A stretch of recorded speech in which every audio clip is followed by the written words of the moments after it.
पगड़ी बांधे सुंदर आंखों वाला, झरी की पगड़ी बांधे सुंदर आंखों वाला, कितना सुंदर लागे बिहारी, कितना लागे प्यारा। झरी की पगड़ी बांधे सुंदर आंखों वाला, झरी की पगड़ी बांधे सुंदर आंखों वाला, कितना सुंदर लागे बिहारी, कितना लागे प्यारा। झरी की पगड़ी बांधे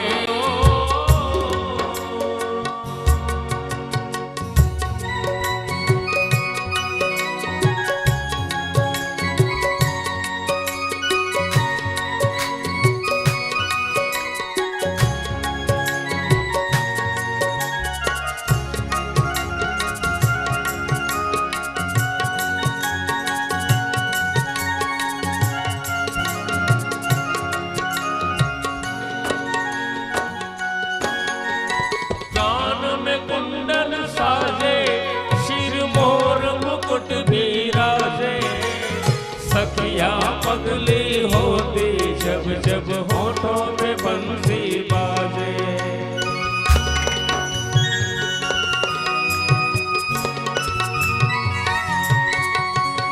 कान में कुंडल साजे, सिर मोर मुकुट बिराजे, सखिया पगली होती जब जब होठों पे बंसी बाजे।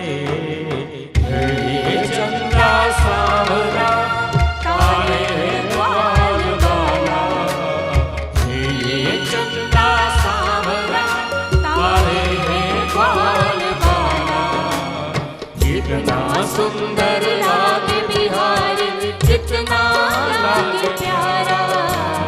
झरी की पगड़ी बांधे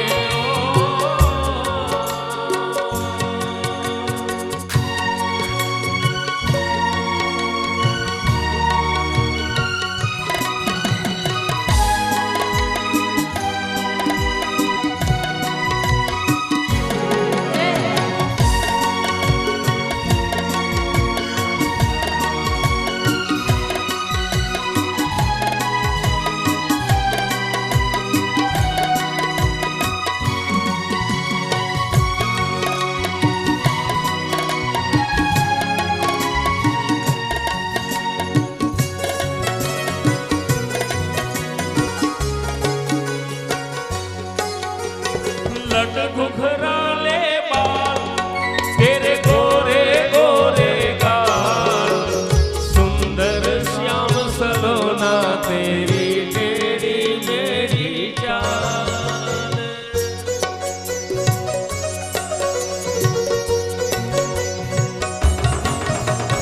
लट घुघराले बाल, तेरे गोरे गोरे गाल, सुंदर श्याम सलोना तेरी टेढ़ी मेरी चाल। हवा में सर सर उड़ता तेरा पीतांबर मतवाला, हवा में सर सर उड़ता तेरा पीतांबर मतवाला, कितना सुंदर लागे बिहारी, कितना लागे प्यारा। झरी की पगड़ी बांधे सुंदर सुंदर आंखों वाला,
बजावे तो मोर भी नाच दिखावे यमुना में लहरे उठती और कोयल कुहू गावे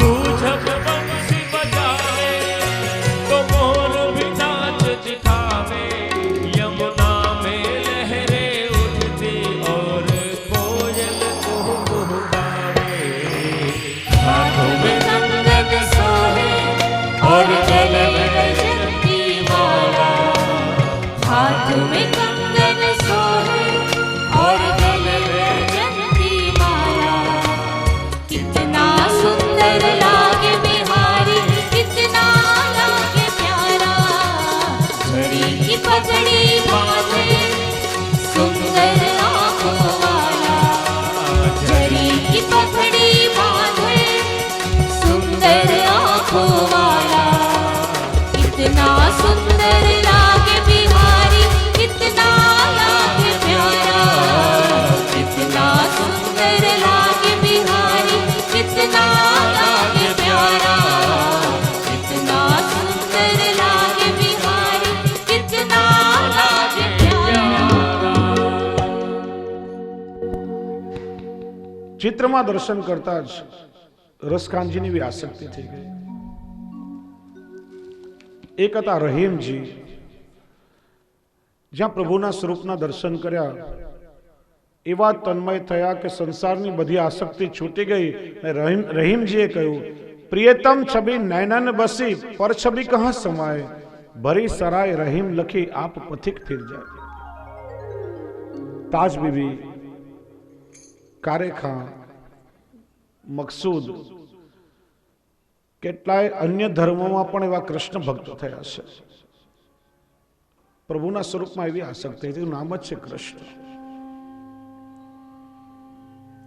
શ્રી ગુસાઈજીની કૃપાથી પ્રભુની લીલાનો અનુભવ કર્યો તો રસખાનજીએ ગાયો, જાકો શેષ મહેશ ગણેશ દિનેશ સુરેશુ જાય નિરંતર ધ્યાવે આદિ અનાદિ અનંત અખંડ છેદ અભેદ સુવેદ બતાવે નારદ તે સુખ વ્યાસ રટે પછી હારી ગયે પુની પાર ન પાવે તાહી અહીર કી ચોહરિયા છછિયા પર છાછ નાચ નચાવે. શેષ, હજારો મુખવાળા શેષજી, ગણેશ, ગણપતિ, સુરેશ, ઇન્દ્ર, દિનેશ, સૂર્ય, આ બધા દેવો જે પરબ્રહ્મ પુરુષોત્તમનું નિરંતર ધ્યાન ધરતા હોય, વેદો અને ઉપનિષદો જેને નેતિ નેતિ કરીને પુકારે, ન ઇતિ ન ઇતિ, એમના ગુણો ગાવાનું અમારું પણ સામર્થ્ય નથી. બ્રહ્માજી, શિવજી, નારદજીથી લઈ વ્યાસજી અને પરમહંસ સુખદેવજી જેવા મહામુનિઓ જેમના ગુણો કરતા કરતા થાકી જાય પણ એમના ગુણોનો કોઈ અંત નથી. એવા પ્રભુ એક આહિરની કન્યા પાસે છાલિયા ભર છાછ માટે ઠુમક ઠુમક નૃત્ય કરી રહ્યા છે. પ્રભુની આ લીલાનું વર્ણન રસખાનજીએ કર્યું. થોડો આધુનિક સંદર્ભ લઈએ તો આજનો બુદ્ધિજીવી કવિ Krishna Dave internet, website, computer, એના તમામ પાસાઓને લઈને કેટલું સુંદર કૃષ્ણ ભક્તિનું દર્શન કરાવે છે. બુદ્ધિજીવીઓએ પણ કૃષ્ણને ગાયા છે પોતાની રીતે.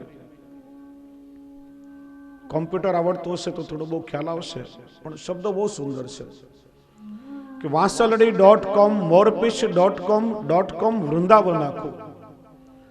વાસલડી.com, મોરપીશ.com વૃંદાવન આખું. મારા કાનજીની વેબસાઇટ એટલી વિશાળ કે કયા કયા નામ એના રાખું. ધારો કે મીરાબાઈ.com રાખીએ તો રાધા રીસાઈનું શું, અને વિરહી ગોપીનું ગીત એન્ટર કરીએ તો ફ્લોપી ભીંજાઈનું શું. પ્રેમની આ ડિસ્કમાં તો એવી એવી વાનગી કે કોને છોડું ને કોને ચાખું. મારા કાનજીની વેબસાઇટ એટલી વિશાળ કે કયા કયા નામ એના રાખું. પછી કહેશે ગીતાજી.com એકલું ઉકેલવામાં ઉકલી ગઈ પંડિતની જાત. 5000 વર્ષથી હજી ભગવદ્ ગીતા પર સંશોધન ચાલે છે. ગીતાજી.com એકલું ઉકેલવામાં ઉકલી ગઈ પંડિતની જાત, અને જાત બળી જાય છતાં ખ્યાલ ના રહે એ જ માણી શકે પૂનમની રાત. પ્રભુ સાથે રાસનો અનુભવ કરવો હોય તો પોતાનું અસ્તિત્વ પ્રભુમાં વિલીન કરી દેવું પડે. પ્રેમના માર્ગમાં હું અને તું બંને સાથે ના રહી શકે.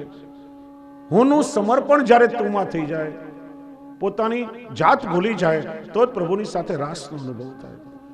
જાત બળી જાય છતાં ખ્યાલ ના રહે તો જ માણી શકે પૂનમની રાત. તુલસી મીરા સુર નરસૈયો થઈએ તો ઉકલે છે કંઈક ઝાખું ઝાખું. મારા કાનજીની વેબસાઇટ એટલી વિશાળ કે કયા કયા નામ ના રાખું. પછી કહે છે છેલ્લે, એ જ મને પાસવર્ડ મોકલી શકે જેના સ્ક્રીન ઉપર નાચે છે શામ, અને એને શું વાયરસ ભૂસી શકે જેના ચીર પૂરી આપે ઘનશ્યામ. ઇન્ટરનેટ ઉપર એ થનગન તો આવે, હું કોઈ દી વિન્ડો ન વાંકું. મારા કાનજીની વેબસાઇટ એટલી વિશાળ કે કયા કયા નામ એના રાખું. કૃષ્ણ તત્વ જેવું વિલક્ષણ છે, એનું નામ જ છે કૃષ્ણ. કર્ષતિ આકર્ષતિ ઇતિ કૃષ્ણ. પ્રેમ અને માધુર્યનો અવતાર એટલે કૃષ્ણ. પ્રભુ ધીરે ધીરે મોટા થઈ રહ્યા છે. પૃથ્વીએ પ્રભુને વિનંતી કરી કે પ્રભુ, આપનું પ્રાગટ્ય મારો ઉદ્ધાર કરવા માટે થયું છે. આપના ચરણ મારા પર પધરાવી અને આપ મને ક્યારે અલંકૃત કરશો. હવે પ્રભુની રીંગણ લીલા શરૂ થઈ છે. પ્રભુએ ગોઠણીએ ચાલવું શરૂ કર્યું છે. શ્રી મહાપ્રભુજી સમજાવે છે કે વિરાટ પુરુષના ગોઠણમાં સૂત લોક છે, અને જ્યારે પ્રભુ ગોઠણીએ ચાલે છે ત્યારે સૂત લોકના જીવોની આસુરી વૃત્તિનું દમન થાય છે. મૈયાએ સોનાની ઝાંઝરી વાળા સુંદર નુપુર પ્રભુને ધરાવ્યા છે, અને નુપુરની મધુર ધ્વનિથી પ્રભુ ગોઠણીએ ચાલી ક્યારે યશોદાજીના ખોળામાં પધારે, ક્યારેક નંદ બાવાના ખોળામાં. પ્રભુની આ કુમાર લીલાની ચંચળતા જોઈ સૌ પ્રસન્ન થાય છે. ગોપીઓ વિચારે કે કનૈયો હવે ચાલતો થાય તો વધારે સારું, ચાલીને અમારા ઘરે પધારે તો પ્રભુના એ વાત્સલ્ય સુખનો લાભ અમને મળે. અને પ્રભુ હવે તો દોડવા લાગ્યા છે. ક્યારેક કોઈ ગોપીના ઘરે પધારે, બાળકો ઘોડિયામાં સૂતા હોય તો એને જગાડીને રડાવી જાય. ક્યારેક કોઈ ગોપીના ઘરે પધારે, વાછરડાઓ કસમય છોડી મૂકે, દૂધ દહીંની મટકી હોય તો ફોડી નાખે, અનેક લીલાઓ કરે. ગોપીઓ યશોદા મૈયાને ફરિયાદ કરે છે,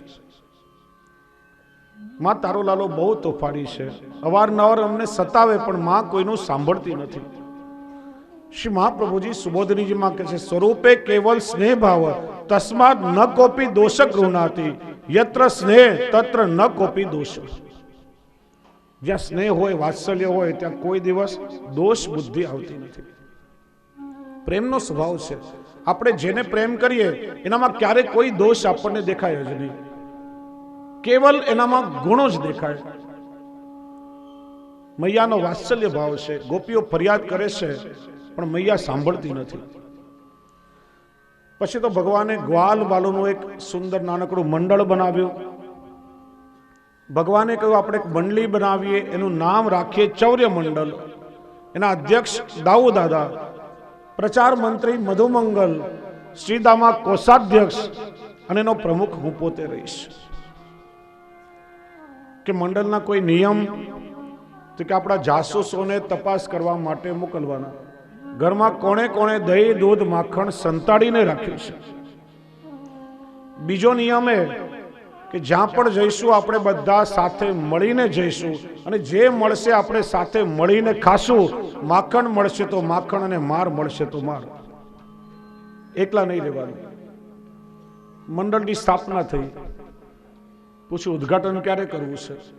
તો નજીકના કોઈ સગા હોય ને તો માર ખાવાની શક્યતા થોડી ઓછી. નજીકમાં એક દૂરના સગા માસી રહેતા હતા, વૃદ્ધ હતા, ઘરમાં એકલા, બધા પ્રકારની અનુકૂળતા. ગ્વાલ બાલને બહાર ઉભા રાખી પ્રભુએ માસીના ઘરે પધાર્યા. માસી કહે, કનૈયા તું બહુ સમયસર આવ્યો છે. હમણાં જ દહીં વલોવીને તાજું માખણ કાઢીને રાખ્યું છે. ગાય દોઈ આ માટમાં દૂધ ભરેલા છે. ઘરની સાંકળ બરાબર વસાતી નથી ને મારે કોઈ કામથી બહાર જવું છે. બેટા તો અહીંયા ઘરમાં રહીને ઘરનું ધ્યાન રાખ ને, હું બહાર જઈને થોડા સમયમાં મારું કામ પતાવીને આવું. પ્રભુ કે માસી તમે જરાય ચિંતા નહીં કરો, તમે બહાર જઈને તમારું કામ પતાવો, ઘરમાં રહીને હું મારું કામ પતાવીશ. માસી ગયા બહાર અને પ્રભુએ પોતાની મંડળી બોલાવી. માખણ ખાધું. ક્યારે દહીંની હાંડી કોઈ ગોવાળિયાના માથા પર ઠલાવી દે, ક્યારેક માખણવાળો હાથ કોઈના મોઢા પર ફેરવી દે. પોતે આરોગ્યા, ગોવાળિયાઓને ખવડાવ્યા, આખું ઘર રેલમ છેલમ કરી નાખ્યું. માસી બહારથી ફરીને આવ્યા, આખું ઘર દૂધ દહીંથી ભરેલું જોયું. કનૈયાના મુખ પર માખણ લાગેલું જોયું, સમજી ગયા, ઠપકો આપ્યો, અરે કનૈયા, શું તારા ઘરમાં માખણ ખાવાનું નથી તો બીજાના ઘરે જઈને આ રીતે ચોરી છુપીથી ખાય છે? પ્રભુ કે માસી શું કહું, મારા ઘરે દૂધ દહીં માખણ તો પુષ્કળ છે, પણ તારા માખણમાં જે મીઠાશ છે ને એ મારા ઘરના માખણમાં નથી. ને માસી તો ફૂલાઈને રાજી રાજી થઈ ગયા. બેટા કઈ વાંધો નહીં, દરરોજ મારા ઘરે આવજે, ખાવો એટલું માખણ ખાજે. અહીંયા પહેલી વખતમાં તો સફળતા મળી. પછી દરરોજ જુદી જુદી ગોપીઓના ઘરે ઠાકોરજી પધારે, અનેકવિધ લીલાઓ કરે, માખણની ચોરી કરે. ગોપીઓ મૈયાને ફરિયાદ કરે, मां कन्हैया ने समझावे, माखन की चोरी छोड़ कन्हैया मैं समझाऊं तो 9 लाख धेनु बाबा नंदगढ़ दूजे नित नयो माखन होय. बेटा घर में आटली गायो छे, आटલું दूध दही, શા માટે તો બીજાને ત્યાં ચોરી કરવા માટે જાય છે? बरसाने तेरी भई सगाई नित नहीं चर्चा होए, बड़े घरन की राजकुमारी नाम धरूंगी तो. अरे बरसाना पेला व्रजभान गोपनी दीकरी राधा छे ने एने त्याथी तारी सगाईनी वात आवी छे. आ तू चोरीओ करे छे त्या समाचार मळशे ने तो तारी हांसी समाजमां थशे. बेटा चोरीओ करवानुं छोड़ी दे. प्रभु कहे मैया मोरी मैं नहीं माखन खायो, भोर भये गौवन के संग में मधुवन मोही पठायो, 4 प्रहर बंसी बन भटक्यो, सांझ परे घर आयो. मां गोपीओ खोटी राव करे छे. वेलो सवार में तो मारा गोवाड़ियाओ साथे गाय चरवा माटे हूँ मधुवन तरफ निकली जाऊं छू. 4 प्रहर बंसी वट सुधी गाय चरावीने ठेठ सांझ पड़े घरे पाछो आऊं छू. आ चोरी करवानो समय मारी पासे छे ज क्या? और मैया बाल सबन से छोटो, सीको किस विध पायो? हूँ तो बधामां केटलो नानकड़ो छू, मारो हाथ तो पेला सिक्का सुधी मैया पહોંચી જ કેવી રીતે શકે? તું જ વિચાર કરને. આ ગોપીઓ મારી ખોટી રાવ કરે છે. અહીંયા વિચાર આવે, નંદાલયમાં આટલી ગાયો છે છતાં પ્રભુ ગોપીઓના ઘરે માખણ ચોરી કરવા કેમ પધારે છે? શ્રી મહાપ્રભુજી સમજાવે છે કે આ માખણ ચોરી લીલા એ તો ગોપીઓની ચિત્ત ચોરી લીલા છે. ગોપીઓના માખણ જેવા કોમળ ચિત્તની ચોરી કરવા માટે પ્રભુ ગોપીઓના ઘરે પધારે છે. માખણ ચોરી લીલા, દાન લીલા, આ બધી લીલાઓ દ્વારા ઠાકોરજીએ વ્રજભક્તોના ચિત્તનો નિરોધ પોતાના સ્વરૂપમાં કર્યો છે. ગોપીઓ કૃષ્ણમય બની, કૃષ્ણ સિવાય બીજો કોઈ વિચાર મનમાં નથી. કનૈયો ક્યારે આવશે? આમ બારીમાંથી કૂદીને આવશે કે સામેથી બારણેથી આવશે? ઘરમાં કઈ સંતાઈને તો નહીં બેઠો હોય. હમણાં આવશે, આખું ઘર દહીં દૂધથી રેલમ છેલમ કરી નાખશે. કૃષ્ણ સિવાય મનમાં બીજો કોઈ વિચાર નથી. પ્રભુએ ગોપીઓની ચિત્ત ચોરી કરી, એમના ચિત્તનો નિરોધ પોતાના સ્વરૂપમાં કર્યો છે. બીજો પ્રશ્ન થાય કે આપણે તો લૌકિકમાં ફસાયા છીએ. આપણે આપણું મન પ્રભુને અર્પણ કરી શકતા નથી, પણ પ્રભુ તો ગોપીઓના ઘરે પધારી માખણની ચોરી કરી ગોપીના મનનું હરણ કરવા પધારે છે. તો ગોપીઓ પ્રભુને ના કેમ કહે છે? મહાપ્રભુજી સુબોધનીજીમાં આજ્ઞા કરે છે, પ્રભુ માખણની ચોરી કરવા પધારે છે ત્યારે ગોપીઓ કહે છે કે હે શ્યામ સુંદર, અમારું આ મનરૂપી માખણ આજે આપને લાયક નથી. અમારા મનમાં કામ, ક્રોધ, મોહ, મદ, મત્સર રૂપી અનેક દૂષણો ભરેલા છે. પ્રભુ અમારું મનરૂપી માખણ આપને લાયક નથી માટેનો સ્વીકાર ન કરો. અને છતાં પણ ભગવાન એમને ઘરે પધારી માખણની ચોરી કરે છે. પ્રભુ કહે છે કે અરે ગોપી, તારું મન શુદ્ધ થાય, પવિત્ર થાય, દોષ રહિત થાય, પછી એનો હું સ્વીકાર કરું એ તો મર્યાદા છે, પણ તું જેવી છે એવો તારો સ્વીકાર કરું એ તો પુષ્ટિ છે. એટલા માટે પ્રભુ ગોપીઓના ઘરે માખણ ચોરી કરવા પધારે છે. દેખાવ માટે ગોપીઓ ના કહેતી, પણ કહે છે કે જ્યારે પ્રભુ આ ગોપીઓના ઘરે માખણ ચોરી કરીને પધારે ને, ત્યારે ગોપી પોતાની બીજી બધી સખીઓને બોલાવે પ્રભુનું અધરામૃત માટે. અને આજે ઠાકોરજીએ પોતાના ઘરે કઈ રીતે લીલા કરી એનો સત્સંગ બીજી બધી ગોપીઓની સાથે કર્યો. દુનિયાને દેખાડવા બહારથી ગોપી ના કહેતી, પણ મનથી તો દરેક ગોપી કનૈયાને વિનંતી કરતી હતી, છેલડા હો છેલડા, માખણના ઘેલડા, રાધાજીના જીવન પ્રાણ, આવો અલબેલડા ઘરમાં એકલડા, ન આવો તો નંદજીની.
આ બાજુ જ ખાલી ગોપીઓ નથી બેઠી, અહીંયા શર્ટ પેન્ટ ને દાઢી મૂછવાળી બધી ગોપીઓ જ છે.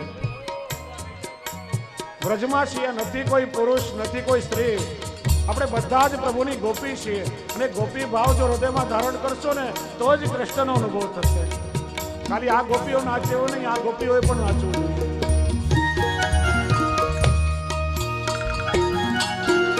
આવો અલબેલડા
બધા પોતાની જગ્યાએ બેસી જાઓ.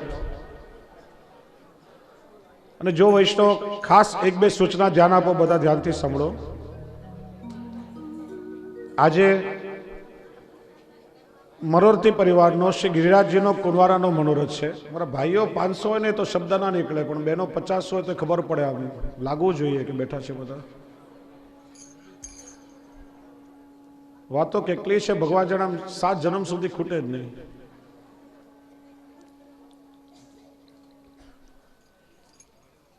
આજે મનોરથી પરિવારનો શ્રી ગિરિરાજજીનો કુંવારાનો મનોરથ છે. 3 વાગે આપણે બધાએ ગોર્ધન પૂજા કરવા માટે ત્યાં મુખારવિંદ પર જવાનું છે. મહાપ્રસાદ લઈ થોડો વિશ્રામ કરી બરાબર 3 વાગે બધા વૈષ્ણવોએ મુખારવિંદ પર ભેગા થવાનું છે. અને જે વૈષ્ણવોને ગિરિરાજજીને દૂધ ચડાવવાનો કંઈક મનમાં સંકલ્પ કે મનોરથ હોય, જે કઈ રકમનું તમારે દૂધ ચડાવવાનું હોય, પરમ ભગવતી અમારા કુમનભાઈ છે, એમને તમે નોછાવર આપી દેજો, તો એક સાથે બધી જ દૂધની અને સામગ્રીની વ્યવસ્થા કરવામાં આવશે. ગોર્ધન પૂજામાં હું ત્યાં ગિરિરાજજીનું પૂજન કરીશ. બધાને હાથ લગાડવાનો લાભ મળશે. આપણે સાથે મળીને ગોર્ધન પૂજા કરશું. એ સંપન્ન થઈ બધા પોતપોતાના ઘરે આવી ફ્રેશ થઈ અને સાંજે 6 વાગે ગિરિરાજજીના કુંવારાના મનોરથના દર્શન થશે. આવતીકાલ એકાદશી છે. ખાસ ફલાહારની વ્યવસ્થા કરવામાં આવી છે કે દરેક વૈષ્ણવને આવતીકાલે અહીંયા ઠાકોરજી પછી ફલાહારનો મહાપ્રસાદ મળશે. ખાસ એની નોંધ લેશો. અને અમદાવાદના મારા એક મનોરથી છે, એટલે આવતીકાલે મારે 3 વાગે મથુરા ચુંદડી મનોરથમાં જવાનું છે. પણ બધાનો મનોરથ છે કે આવતીકાલે ગિરિરાજજીની પરિક્રમા કરવી. એટલે મુખારવિંદથી સાથે સાથે હું ગિરિરાજજીની પરિક્રમા ગોવર્ધન સુધી પ્રારંભ કરાવીશ 40 સાથે, પછી હું મથુરા નીકળીશ. પણ જે વૈષ્ણવને પરિક્રમા કરવી હોય તો આવતીકાલે બપોરે કથા વિરામ પછી મહાપ્રસાદ લઈ અને શ્રી ગિરિરાજજીની પરિક્રમા પણ કરી શકે છે. બોલીએ શ્રી વલ્લભાધીશ. અને આજે રાત્રે સુરતના મારા કીર્તનકાર વૃંદ દ્વારા ફૂલપાગ અને રસિયાનો ખૂબ સુંદર અલૌકિક કાર્યક્રમ રાખવામાં આવ્યો છે. બધા વૈષ્ણવ 9:30 આ સભા મંડપની અંદર સ્થાન ગ્રહણ કરી લેશો. ફૂલપાગ અને રસિયા બધા સાથે ગાઈને આપણે રસિયાનો આનંદ આજે માણવાનો છે.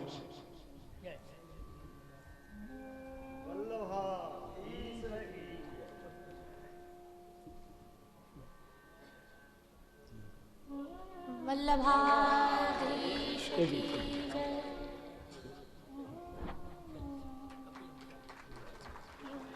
અત્રે અહીંયા પધારેલ ગિરિરાજજી મુખારવિંદના કપિલજી મુખિયાજી છે.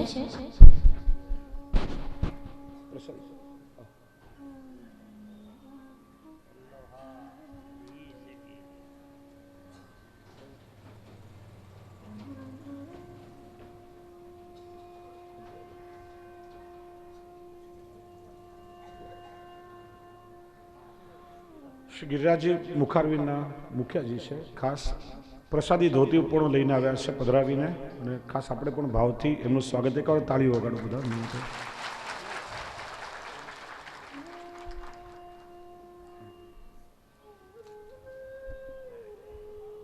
બોલીએ શ્રી ગિરિરાજ ધર્મ કી જય. સુખદેવજી આગળ લીલાનું વર્ણન કરે છે. એકદા ક્રીડમાનાસ્તે રામાદ્યા ગોપદારકઃ કૃષ્ણો મૃદમ ભક્ષિતવા નીતિમાત્રે ન્યવેદયન. એકવાર બ્રહ્માંડ ઘાટ ઉપર ભગવાન બલરામજી ગોપ બાળકો સાથે રમી રહ્યા છે. ભગવાને રમતા રમતા માટીનો એક મહેલ બનાવ્યો અને ગોપ બાળકે રમત રમતમાં માટીનો મહેલ તોડી નાખ્યો. ભગવાન રડવા લાગ્યા. દુર્વાસા મુનિ ત્યાંથી પસાર થતા હતા. પ્રભુની આ લીલા જોઈને મોહિત થયા કે તૂટેલા માટીના મહેલને બનાવી શકતો નથી, તો શું ખરેખર એણે બ્રહ્માંડ બનાવ્યું હશે? દુર્વાસાને મત થયો. જ્યાં દુર્વાસા મુનિ થોડા આગળ આવ્યા, તેમણે જોયું કે આખો બ્રહ્માંડ ઘાટ પ્રભુના મુખમાં પ્રવેશ કરી રહ્યો છે. પ્રભુએ પોતાનું મુખારવિંદ ખોલ્યું તો અનંત કોટી બ્રહ્માંડના દર્શન દુર્વાસા મુનિને પ્રભુના મુખારવિંદમાં થયા. એ રીતે દુર્વાસાના સંશયને પ્રભુએ દૂર કર્યો.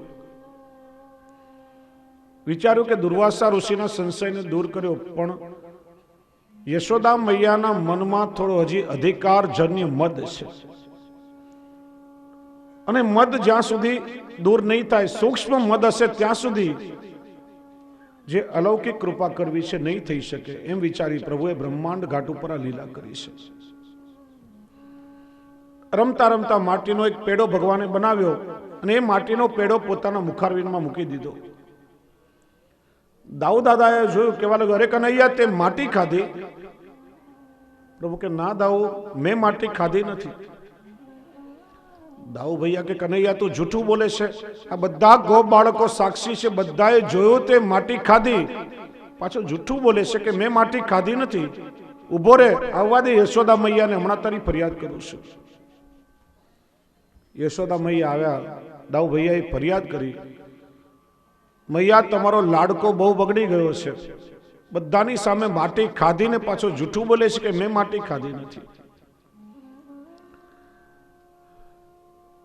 પ્રશ્ન થાય,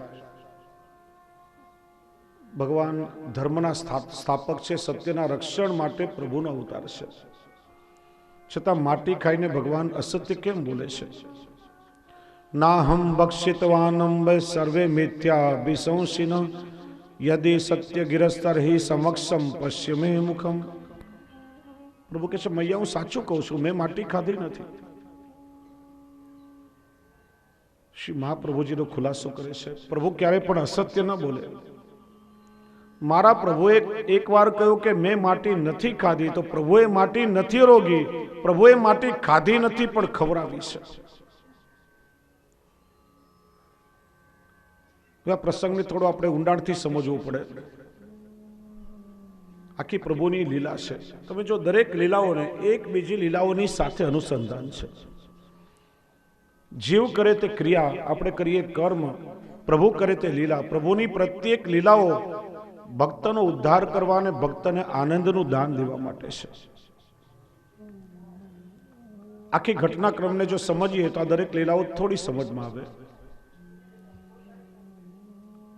આ ગોપીઓનો ભાવ શું, ગોપીઓ શું છે, ગોપી કોણ છે, આ બધી લીલાઓ શા માટે? તો કે છે કે ચારે વેદની શ્રુતિઓએ વિચાર કર્યો કે પ્રભુની લીલાના ગુણગાન તો અમે ગાઈએ છીએ, પણ ભગવાનના દર્શન અમે ક્યારે પણ કર્યા નથી. પ્રભુનું સ્વરૂપ કેવું હશે? પ્રભુના નિત્ય લીલાધામના દર્શન કરવા માટે ચારે વેદની શ્રુતિઓએ તપ કર્યું. ભગવાન પ્રસન્ન થયા, પૂછ્યું તમારો શું મનોરથ છે? કે પ્રભુ અમારે આપના નિત્ય લીલાધામના દર્શન કરવા છે. પ્રભુએ આજ્ઞા આપી, ચારે વેદની શ્રુતિઓ ગૌલોક ધામ તરફ ચાલી. રસ્તામાં 3 વેદની શ્રુતિઓ થાકી ગઈ, આગળ ન ચાલી શકી, પણ સામ વેદની શ્રુતિઓ હઠીલી હતી. એ કે ભલે ગમે તે થઈ જાય, પણ પ્રભુના નિત્ય લીલાધામના દર્શન કર્યા વગર અમે પાછા નહીં વળીએ. ત્યારે 3 વેદની શ્રુતિઓએ કહ્યું કે તપ તો અમે પણ કર્યું છે, તમે મારા દંડવત પ્રભુને પહોંચાડજો. સામ વેદની 16,000 શ્રુતિઓ ચાલતા ચાલતા પ્રભુના નિત્ય લીલાધામના દ્વાર પર આવી. દ્વારપાલ વ્રજભક્તો એમને રોક્યા,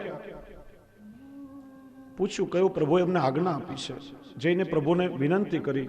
યુગલ સ્વરૂપ લીલા વિહાર કરતા કરતા આવી રહ્યા હતા.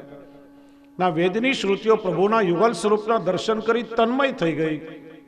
પ્રભુએ પૂછ્યું, કહો તમારો શું મનોરથ છે? કઈ ન સૂઝ્યું. પ્રભુને વિનંતી કરી કે પ્રભુ આ યુગલ સ્વરૂપના લીલા વિહારનું સુખ અમને પણ મળે. ત્યારે ભગવાને વરદાન આપ્યું, કલ્પે સારસ્વતે ત્વામય વ્રજે ગોપ્ય ભવિષ્યતિ. સારસ્વત કલ્પમાં તમે વેદની શ્રુતિઓ વ્રજમાં ગોપી થઈને અવતરિત થશો, ત્યારે હું તમારો મનોરથ પૂર્ણ કરીશ. આ દિવસ બ્રહ્માજીનો પહેલો દિવસ બ્રહ્મકલ્પ હતો, અને સારસ્વત કલ્પ એટલે બ્રહ્માજીનો 12મો દિવસ. હવે જો કલ્પ એટલે શું, આ કાળની ગણના ભાગવતજીમાં બતાવી છે. કલ્પ એટલે બ્રહ્માજીનો 1 દિવસ.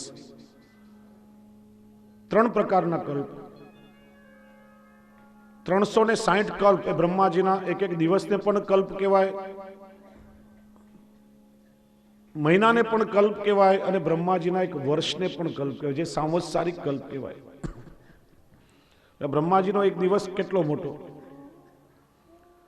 કે 4 યુગ છે: સતયુગ, ત્રેતાયુગ, દ્વાપરયુગ અને કલિયુગ. સતયુગનું આયુષ્ય 17,28,000 વર્ષ, ત્રેતાયુગનું આયુ 12,96,000 વર્ષ, દ્વાપરનું આયુષ્ય 8,64,000 વર્ષ અને કલિયુગનું આયુષ્ય 4,32,000 વર્ષ. આ 4 યુગ પૂરા થાય એટલે એક મહાયુગ પૂરો થયો એમ કહેવાય. 71 વખત 4 યુગનું પરિભ્રમણ થાય ત્યારે એક મન્વંતર પૂરો થાય, એક મનુનું શાસનકાળ બદલાય. 14 મનુઓ છે, 14 મન્વંતરો: સ્વારોચી, સ્વયંભૂ, ઇન્દ્ર સાવરણી, દક્ષ સાવરણી, રુદ્ર સાવરણી, વૈવસ્વત. આ 14 મન્વંતર પૂરા થાય એટલે બ્રહ્માજીનો એક કલ્પ, એક દિવસ પૂરો થાય. બ્રહ્માજી નિદ્રાધીન થાય, સૃષ્ટિનો પ્રલય થાય,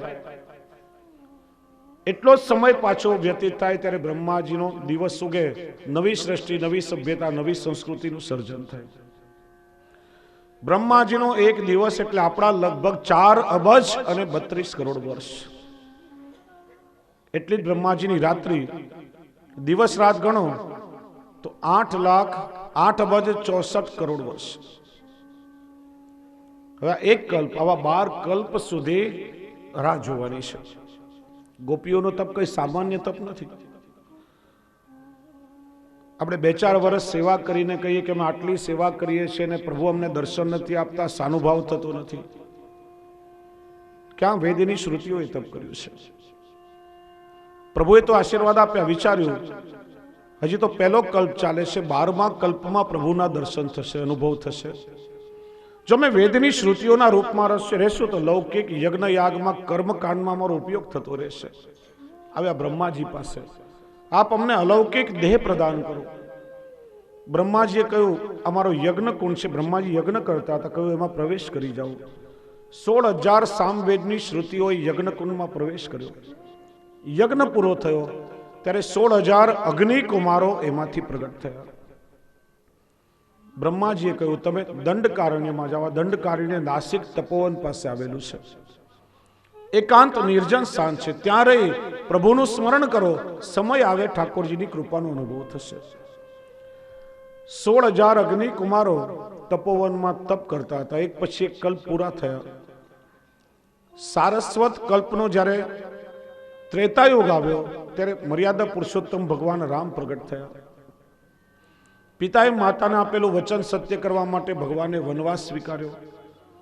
સીતાજી સહિત પ્રભુ વનમાં વિચરણ કરે. પ્રભુનો નિયમ દરરોજ જુદી જુદી દિશાઓમાં ઋષિ મુનિઓ તપ કરે, ત્યાં પ્રભુ પધારે, તપનું કારણ પૂછે, એમની સાથે સત્સંગ કરે ને તપનું ફળ એમને આપે. પણ જ્યાં અગ્નિકુમારો તપ કરે ત્યાં ભગવાન ક્યારે ન પધારે. સીતાજી એકવાર વિનંતી કરી, પ્રભુ આ દિશામાં પણ કેટલાય ઋષિઓ તપ કરતા હશે, આજે મારી ઈચ્છા છે આપણે એ તરફ જઈ એમના મનોરથોને પૂર્ણ કરીએ. ભગવાન કઈ બોલ્યા નહીં. સીતાજી સાથે પધાર્યા જ્યાં અગ્નિકુમારો તપ કરી રહ્યા હતા.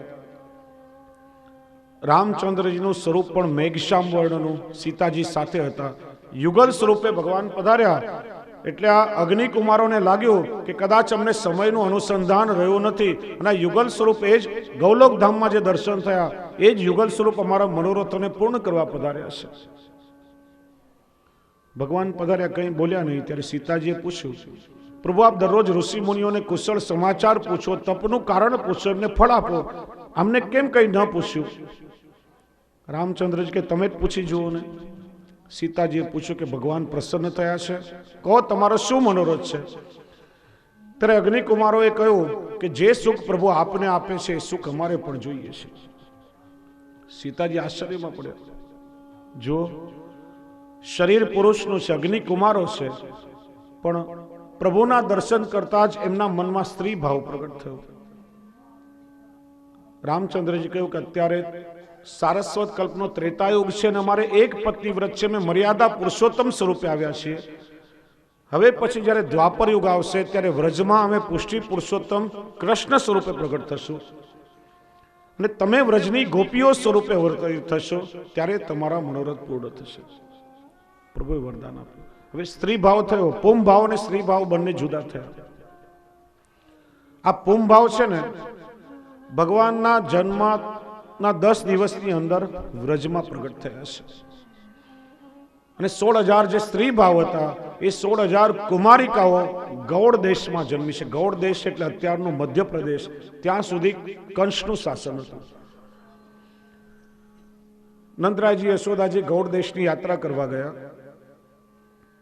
થોડો સમય વિશ્રામ કર્યો ત્યારે ગૌડ દેશના રાજાએ આ 16,000 કુમારિકાઓ નંદરાયજીને આપીને કહ્યું કે મારે કંસને વાર્ષિક કર ચૂકવવાનો છે. સમયમાં દાસ દાસી સંપત્તિ પશુઓ બધું જ કરના રૂપમાં આપવામાં આવતું, કે આ 16,000 કન્યાઓ મારા તરફથી તમે કંસને ચૂકવી દેજો.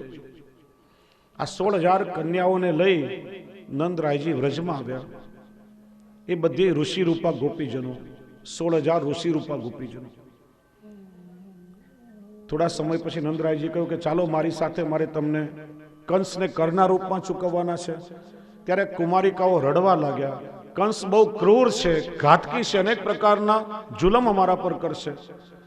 કંસને સોંપવા કરતા તમને યમુનાજીમાં ડૂબાડીને મારી નાખો, પણ અમને કંસને ન સોંપો. એમનું રુદન જોઈ યશોદાજીને વાત્સલ્ય ભાવ થયો. ના 16,000 કુમારિકાઓને યશોદાજીએ ગાયોની સેવા કરવા માટે ખીરકમાં વ્યવસ્થા કરી આપી. ગાયોની સેવા કરે અને ગાયોની સેવા પૂરી થયા પછી નંદાલયમાં યશોદાજીની સેવા કરે. આ અગ્નિ કુમારિકાઓ, ઋષિરૂપા ગોપીજનો.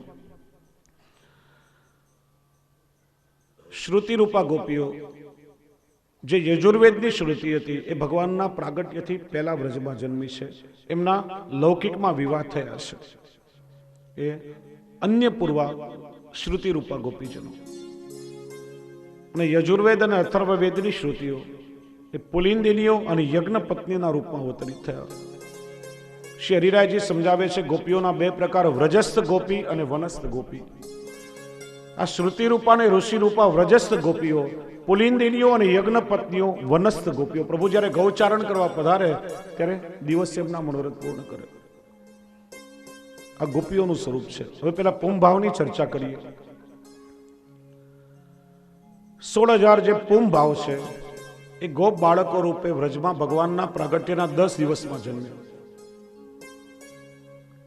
હવે કંસે પેલી યોગમાયાને પછાડી, યોગમાયા અધર થઈ અને કંસને કહ્યું કે તારો કાળ ક્યારનો જન્મી ચૂક્યો છે. કંસે અંદાજ લગાડ્યું કે મારો કાળ જો જન્મ્યો હશે તો 10 દિવસમાં જ વ્રજમાં ક્યાંક જન્મ્યો હશે. એટલે પૂતનાને આદેશ આપ્યો કે આ 10 દિવસમાં જેટલા ગોપ બાળકોનો જન્મ વ્રજમાં થયો હોય એના પ્રાણ લઈ આવો. એટલે સ્તન પર કાલકોટ વિષ્ણુ લેપન કરી પૂતના વ્રજમાં આવી અને 10 દિવસમાં જન્મેલા 16,000 જ્યાં ગોપ બાળકો, જે પુમ ભાવ છે, એના પ્રાણ પૂતનાએ લીધા. એ 16,000 ગોપ બાળકોના પ્રાણ પૂતનાની અંદર છે. જો ભગવાનની લીલા કરવાના કારણો છે. ભગવાન ચાહે તો કેવલ દ્રષ્ટિ માત્રથી પૂતનાનો ઉદ્ધાર કરી શકે. પૂતનાને માની ગતિ શા માટે આપી? કહે છે કે ભગવાને જ્યારે પૂતનાનું સ્તનપાન કર્યું, એના પ્રાણ પી લીધા, એની સાથે પેલા 16,000 ગોપ બાળકોના પ્રાણ પણ ભગવાને પી લીધા અને પોતાના શ્રીઅંગમાં પધરાવ્યા છે. એમને પ્રભુએ સાયુજ્ય મુક્તિ આપી છે. આ ગોપ બાળકોના પ્રાણ પ્રભુના શ્રીઅંગમાં વિરાજે છે. પ્રભુને વિનંતી કરે છે કે પ્રભુ, આપના શ્રીઅંગમાં રહીને એ આનંદ નથી આવતો જે પ્રત્યક્ષ આપની સેવા દ્વારા અમને મળે છે. પ્રભુ, આપના ચરણની રજનું સેવન કરીને જે આનંદ મળે એ આનંદ આપના શ્રીઅંગમાં રહીને અમને નથી મળતો. આપના ચરણની રજની પ્રાપ્તિ અમને ક્યારે થશે? અને એમનો મનોરથ પૂરો કરવા માટે ઠાકોરજીએ પોતાના ચરણની રજનો પેડો બનાવીને પોતાના મુખમાં મૂક્યો છે. ઠાકોરજીએ માટી ખાધી નથી પણ ખવડાવી છે. અને એ રીતે પોતાની ચરણ રજનું દાન દઈ અને ઠાકોરજીએ એમનો ઉદ્ધાર કર્યો છે. આ પ્રભુની લીલાઓનો એકબીજા સાથે તાત્પર્ય છે. અને ભગવાને જ્યારે ચીરહરણ લીલા કરી, દ્રષ્ટિ દ્વારા ગોપીઓને અલૌકિક દાન કર્યું અને ગોપીઓને જ્યારે પાછા વસ્ત્ર આપ્યા ત્યારે જે પૂમ ભાવ છે જે પ્રભુના શ્રીઅંગમાં બિરાજે છે, વસ્ત્રમાં લપેટી દ્રષ્ટિ દ્વારા ગોપીઓને પાછા આપ્યા. પૂમ ભાવ ને સ્ત્રી ભાવ પાછા ભેગા થયા ત્યારે ગોપીઓ પરિપૂર્ણ બની છે અને ત્યારે રાસને લાયક બની, રાસનો અધિકાર એમને મળ્યો છે. ભગવાને માટી ખાધી નથી, પણ ભગવાને માટી ખવડાવી છે. મૈયાને પ્રભુ કહે છે, મૈયા મેં માટી ખાધી નથી. મૈયા કે તારું મોઢું ખોલીને બતાવો, હમણાં જ ખબર પડી જશે કે તે માટી ખાધી છે કે નથી ખાધી. અને જ્યાં ઠાકોરજીએ પોતાનું મુખારવિંદ ખોલ્યું તે ઠાકોરજીના મુખારવિંદમાં મૈયાને બ્રહ્માંડ ઘાટના દર્શન થયા, બ્રહ્માંડના દર્શન થયા, પોતાને પણ ઉભેલી જોઈ. અને આ દ્રશ્ય જોઈ અને મૈયા મૂર્છિત થવા લાગી. વિચાર કર્યો, આ મારો પુત્ર છે કે આ અનંત કોટી બ્રહ્માંડનો અધિપતિ છે? જો આ મારો પુત્ર નથી ને આ ભગવાન છે, તો અજાણતા અત્યાર સુધી મારાથી કેટલા બધા અપરાધ થયા છે. ઘણી વાર મારી પાસે માખણ માગતા હું એને વઢી છું, ઘણી વાર મેં એની અવજ્ઞા કરી છે, તો શું મારાથી આવા કૃત્યો થયા? ધ્રુજતા ધ્રુજતા મૈયા ભગવાનના ચરણોમાં પડી, મને ક્ષમા કરો, મને ક્ષમા કરો. ભગવાને વિચાર્યું, આ તો બધી ગડબડ થઈ ગઈ. જો આમ થશે, આ મારી માં મટીને જો મારી ભક્ત બની જશે, તો મારા ભક્તો તો આ જગતમાં ઘણા બધા છે, પણ મને પ્રેમ કરવા વાળા આ જગતમાં ક્યાં છે? મને પૂજવા વાળા થોડા ઓછા થઈ જાય તો મને કોઈ ફરક નથી પડતો, પણ મને પ્રેમ કરવા વાળું કોઈ ઓછું થાય તો એ મારાથી સહન નહીં થાય. અને મૈયાએ તો મને કેટલો નિસ્વાર્થ પ્રેમ કર્યો છે, કેટલું મારું ધ્યાન રાખ્યું છે, પોતાના હાથે મને માખણ રોટી જમાડ્યા છે. આ મારી માં મટી જશે ને મારી ભક્ત બની જશે, મારી પૂજા કરશે, તો પછી આ વાત્સલ્ય મને ક્યાં મળશે? એમ વિચારી ભગવાને યશોદાજીમાં વૈષ્ણવી માયાનું આવરણ મૂક્યું ને યશોદાજી સ્વપ્ન માની અને બધું ભૂલી ગયા અને પહેલાની જેમ પુત્રવત પ્રભુને સ્નેહ કરવા લાગ્યા છે. આગળ દામોદર લીલાનું વર્ણન કરે છે. જગતમાં જેટલા પણ લોકો છે, બંધન કોઈને ગમતું નથી, પણ પ્રભુનો સ્વભાવ કેવો છે? પ્રભુ બંધાવા માંગે છે, પણ ભગવાનને બાંધવા વાળું કોઈ નથી. ભગવાન કહે છે, હું તો મારી જાત સોંપી દેવા માટે તૈયાર છું, આ જગતમાં કોઈ મને લેવા વાળું હોય તો. અહીંયા જેટલા લોકો આવે છે બધા મારી પાસે કઈ ને કઈ માગવા આવે છે, પણ મને માગવા કોઈ આવતું નથી. કોઈ મને માગવા વાળું હોય તો હું મારી પોતાની જાત એને આપી દેવા માટે તૈયાર છું. એવા પ્રેમી ભક્તોના વશમાં થઈને હું રહીશ. એટલે જ મર્યાદા પુરુષોત્તમ ભગવાનનું પ્રાગટ્ય બપોરે 12 વાગે અને પુષ્ટિ પુરુષોત્તમ ભગવાનનું પ્રાગટ્ય રાત્રે 12 વાગે થયું છે.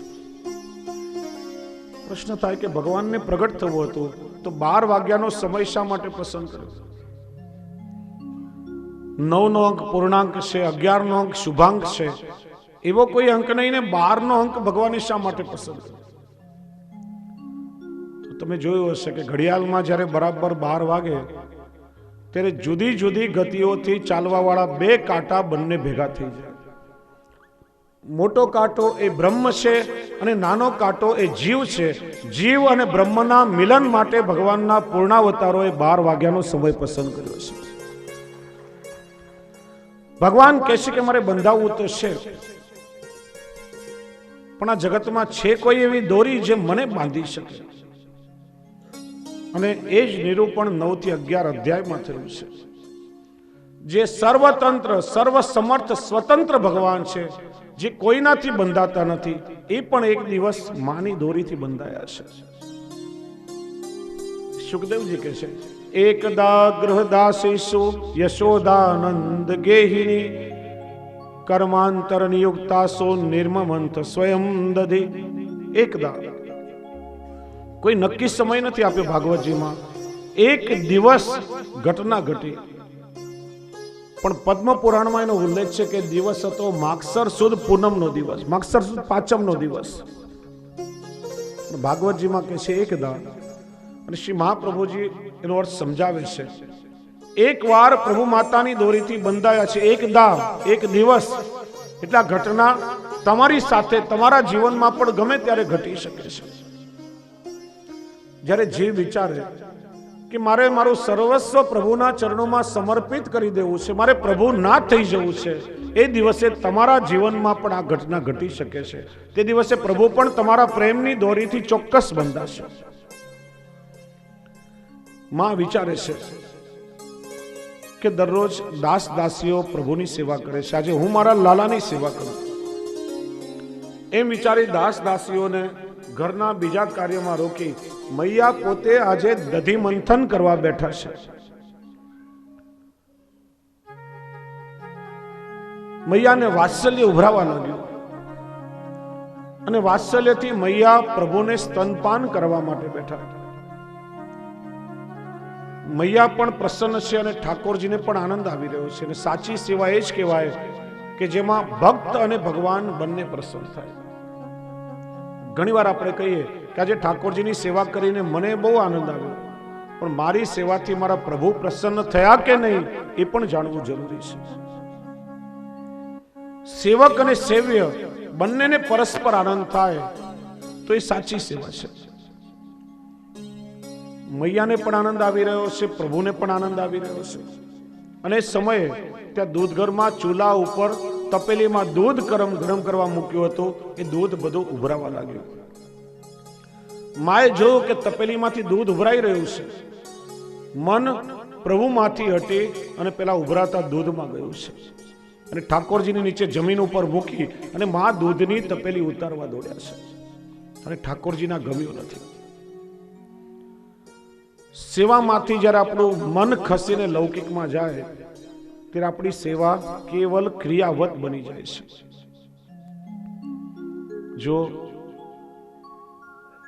વ્રજમાં તો એકવાર પૂતના આવી હતી, પણ આપણા ઘરમાં તો દરરોજ પૂતના આવે છે. આ વ્રજ લીલાના બધા પાત્રો આપણને ક્યાંય ને ક્યાંય સમાજમાં જોવા મળે છે. પૂતનો એક અર્થ બાળક થાય, પૂતનો અર્થ થાય સારા વિચારવાળા. આપણી અંદર કોઈ સારો વિચાર આવે અને સારો વિચાર આપણામાંથી કોઈ કાઢીને લઈ જાય તો સમજવાનું કે પૂતના આવી ગઈ. પોતાનો ખરાબ વિચાર આવીને આપણી અંદર કોઈ મૂકી જાય તો સમજવાનું કે મંત્ર આવી ગઈ. ઠાકોરજીની સેવામાં આપણે હોઈએ અને ડોરબેલ વાગે સમજવાનું કે મંત્ર આવી ગઈ. પ્રભુની સેવામાં હોઈએ, ટેલિફોનની ઘંટડી વાગે ને મન સેવામાંથી ત્યાં જાય સમજવાનું કે મંત્ર આવી ગઈ. ખરાબ વિચાર આપણી અંદર મૂકે બધી મંત્ર અને આપણામાં આવેલા સારા વિચાર લઈ જાય એ પૂતના. જ્યાં લૌકિક વિચાર મનમાં આવ્યો ત્યાં બધો જ ભગવદ રસ ચાલ્યો ગયો. માની ચિત્તવૃત્તિ બદલાઈ. અત્યાર સુધી માનું સ્તનપાન કરી હાલરડા સાંભળીને પ્રભુ પ્રેમથી પોલી રહ્યા હતા, પણ જ્યાં માની ચિત્તવૃત્તિ સેવામાંથી ખસી પ્રભુ જાગી ગયા. અને ઠાકોરજીની સેવામાંથી આપણી ચિત્તવૃત્તિ હટે તો એ સેવા ન કહેવાય. શ્રી મહાપ્રભુજી કહે છે ચેતસ તત્ પ્રવણમ સેવા.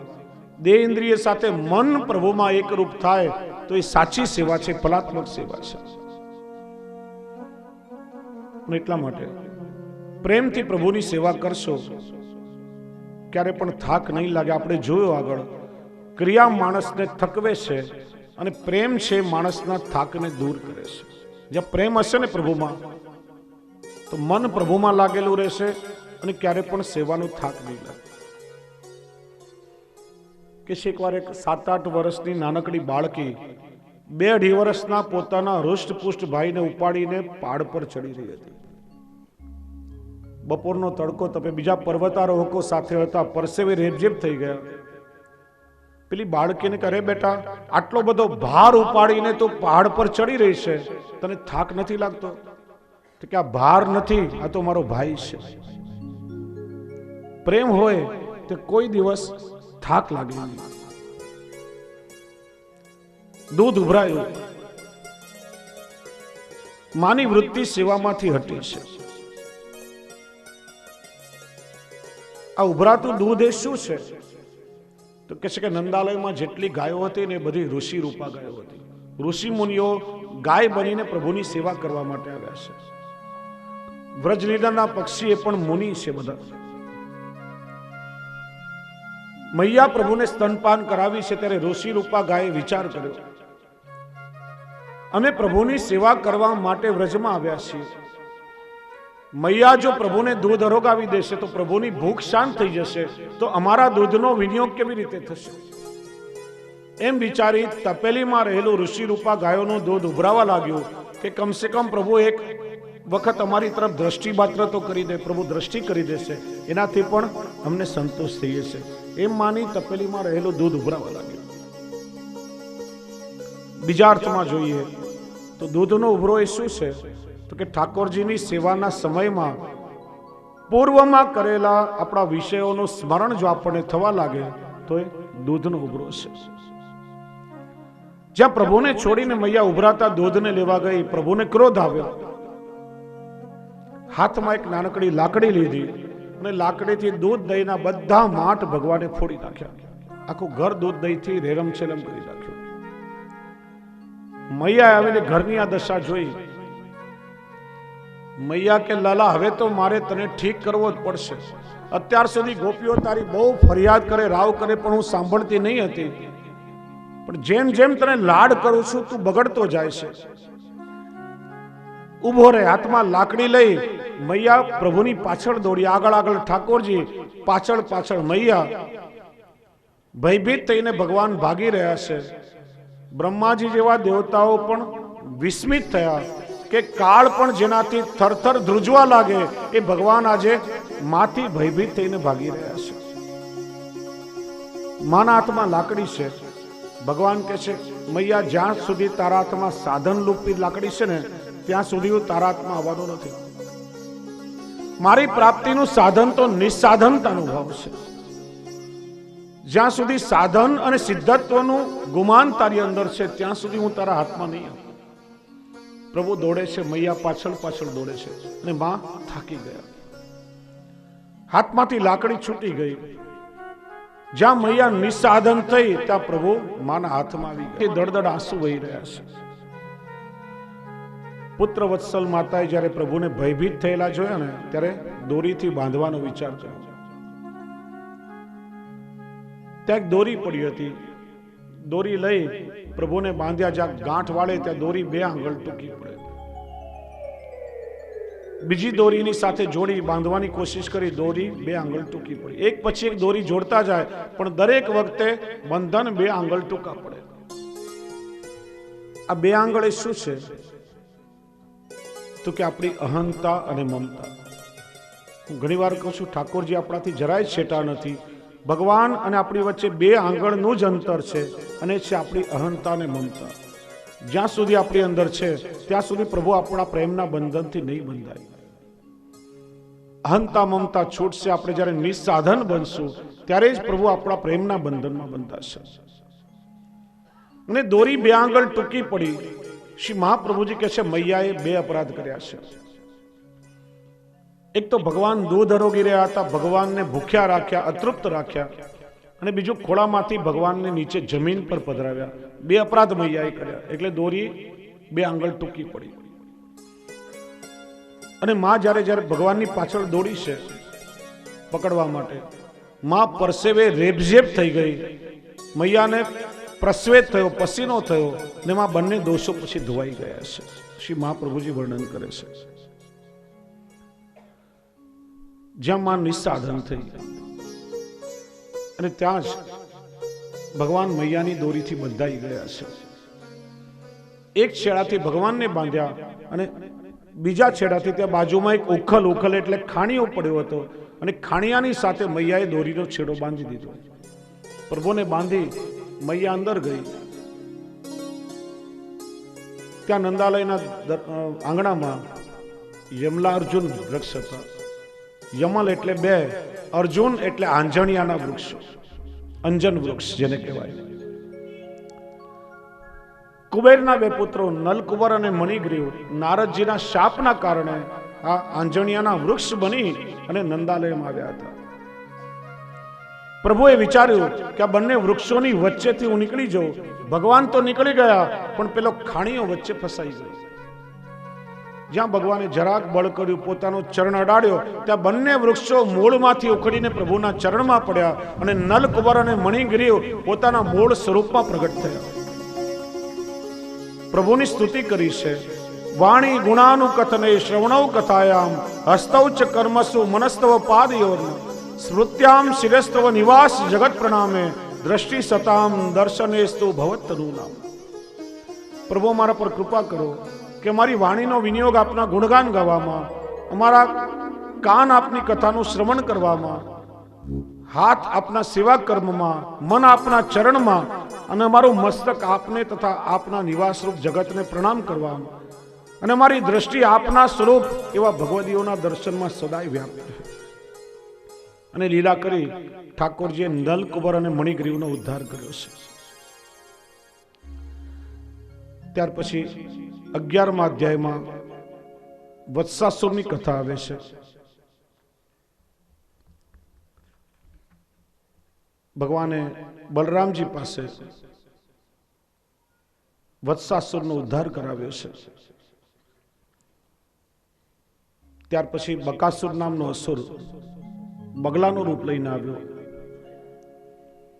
ચાંચ ફાડીને બેઠો હતો. બક એટલે દંભ, અને દંભ પ્રભુને ક્યારેય ગમતો નથી. જેમ બગલો ઢોંગી કહેવાય, આંખ બંધ કરીને એક પગે ઉભો રહે અને માછલી પાસે આવે તો પટાક કરતી એને પકડી લે. બક એ દંભનું સ્વરૂપ છે અને પ્રભુને સહજતા ગમે છે, સરળતા ગમે છે. પ્રભુને ક્યારે પણ દંભ ગમતો નથી. ભગવાને બંને ચાંચથી પકડીને ચીરી નાખ્યો. બકાસુરનો ઉદ્ધાર ભગવાને કર્યો છે.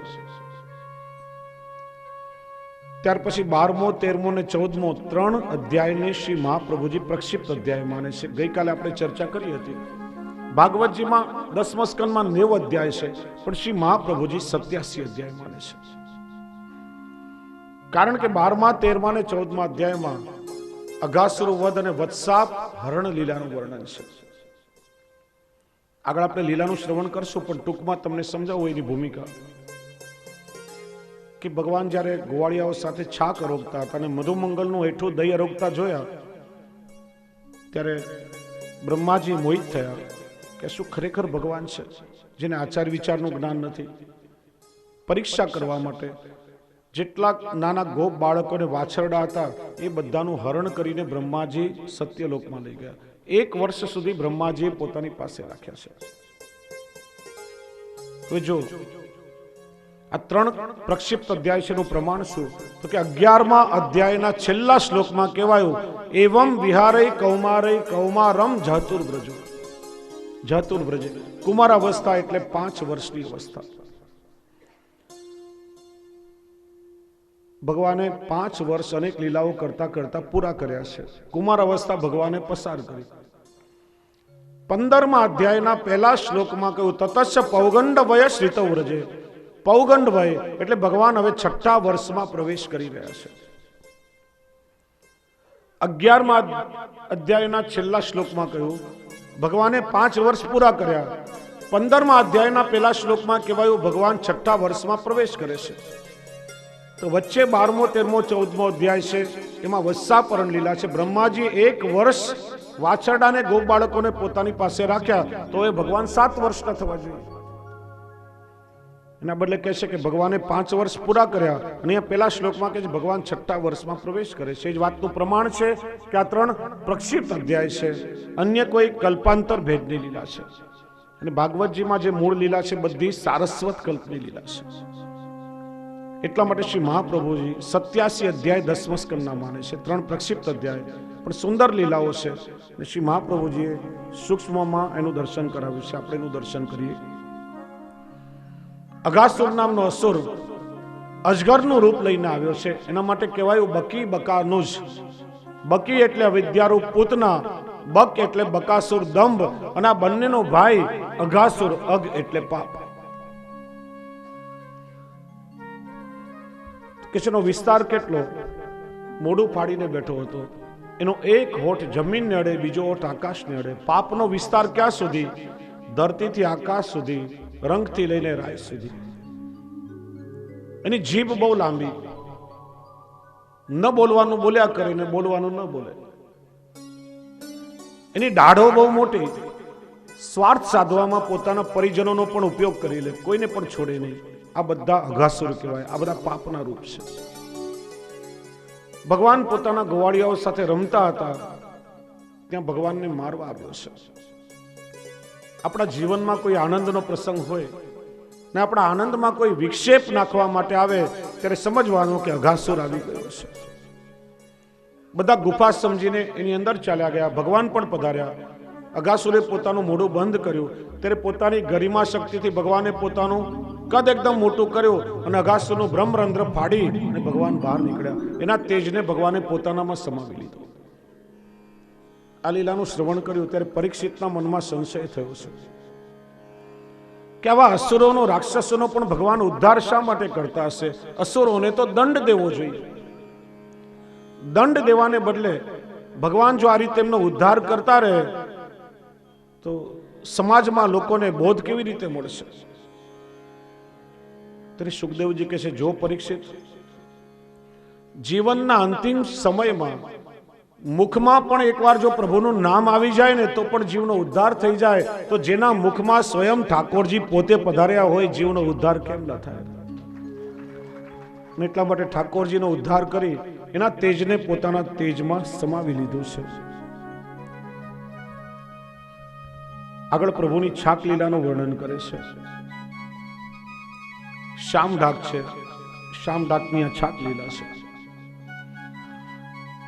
એકવાર બધા ગોપ બાળકો પ્રભુને વિનંતી કરે કે હે કનૈયા, દરરોજ તું નંદાલયમાંથી બપોરે ભોજન કરવા માટે અમારા માટે જાત જાતની સામગ્રી ભાથું બાંધીને આવે. કાઠિયાવાડી ભાષામાં આપણે જેને ભાથું કહીએ, પેલો ભરવાડ ગૌચારણ કરવા જાય કે ખેડૂત ખેતીએ જાય, બપોરે ભૂખ લાગે એટલે એની ઘરવાળી ભાથું લઈને આવે. ગોવાળિયાઓ મનોરથ કરે છે કે કનૈયા, આજે અમારો મનોરથ છે કે અમે તારા બધા જ સખા પોતપોતાના ઘરેથી જુદી જુદી સામગ્રી લઈને આવીએ અને તને રોગાવીએ. બીજે દિવસે બધા જ ગોવાળિયાઓ પોતપોતાના ઘરેથી સુંદર સુંદર સામગ્રીઓ ભાથામાં સાથે લઈને આવે. કોઈ ગુલાબ જાંબુ, કોઈ રસગુલ્લા, કોઈ ઘેવર, કોઈ બાબર, કોઈ મનમનોર, કોઈ બુંદી. ગૌચારણ કરીને થાક્યા ત્યારે બધા જ ગોળ વર્તુળ બનાવીને બેસી ગયા. વચ્ચે પ્રભુ બિરાજ્યા. બધાએ પોતપોતાના ભાથા ખોલ્યા, પોટલી ખોલી અને દરેક પોતાની લાવેલી સામગ્રી પ્રભુને અરોગવા લાગ્યા. પ્રભુ લઈ લઈને અરોગે છે. મધુમંગલ નામનો એક ગોપ હતો, સામાન્ય સ્થિતિ, એની પાસે દ્રવ્ય નહીં. ઘરમાં 3 દિવસની ખાટી છાશ હતી, એ માટલીમાં ભરીને સાથે લાવ્યો. જ્યાં જોયું કે આ બધા ગોપ બાળકો આટલી સુંદર સુંદર સામગ્રી રોગાવી રહ્યા છે, ત્યાં ખાટી છાશ હું પ્રભુને કઈ રીતે રોગાવું? મારો કનૈયો તો રોગી જશે તો ભક્ત વત્સલ છે, પણ દાસનો ધર્મ છે કે પ્રભુના સુખનો વિચાર કરવો જોઈએ. પ્રભુ જો આ ખાટી છાશ રોકશે તો એને પરિશ્રમ થશે. એમ વિચારી પોતાના ખાટા દહીંની માટલી સંતાડી ત્યાંથી ભાગ્યો અને ઝાડની પાછળ સંતાઈ અને પોતાનું ખાટું દહીં ખાવા લાગ્યો. પ્રભુએ આ જોયું. પ્રભુ ભાગતા ભાગતા આવ્યા કે અરે મધુમંગલ, બતાવ તો ખરા કે તું મારા માટે શું લાવ્યો છે? એટલે કે અરે કનૈયા, રેવા દે, તારે લાયક નથી. છુપાવે ને ભગવાને જૂટવીને માટલી એના હાથમાંથી ખેંચી લીધી. પ્રભુ મધુમંગલનું જૂઠણ ખાટું દહીં અરોગવા લાગ્યા અને ગોવાળિયાનું કે અરે ગોવાળિયાઓ, આ મધુમંગલના દહીંમાં જે મીઠાશ છે ને, એ મીઠાશ હજી સુધી મેં ચાખી નથી. તમારા બધાની સામગ્રીમાં જે કમી રહી ગઈ હતી ને, આ મધુમંગલના દહીંમાં પૂરી થઈ ગઈ. ગોવાળિયાઓ કહેવા લાગ્યા અરે કનૈયા, અમને પણ તારું અધરામૃત ચખાડ, અમને પણ બતાવ કે દહીંમાં કેવી મીઠાશ છે. અને પ્રભુ પોતાનું અધરામૃત દહીં બધા ગોવાળિયાઓને ચખાડી રહ્યા છે. આ લીલાનું વર્ણન પરમાનંદ દાસજીએ કર્યું. મીઠો મદન ગોપાલ આજ દધી, મીઠો મદન ગોપાલ. મીઠો મદન ગોપાલ આજ દધી, મીઠો મદન ગોપાલ, મીઠો મદન ગોપાલ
બનાએ દોના દિયે સબર में बाट।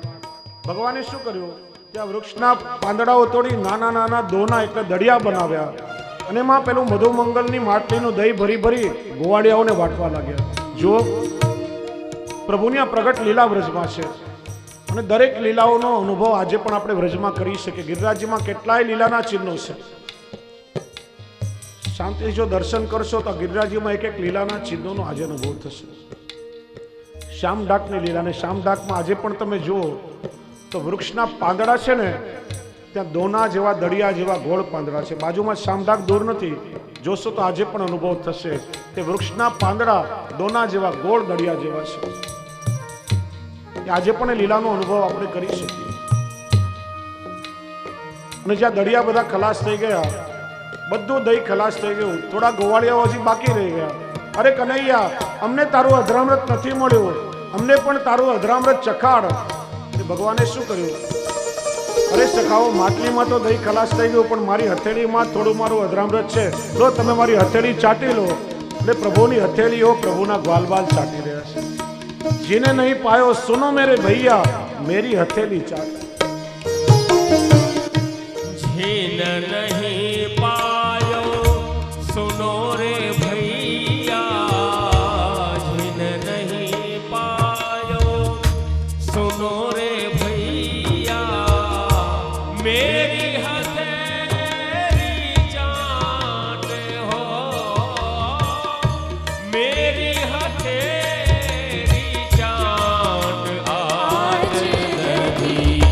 मीठो मदन गोपाल,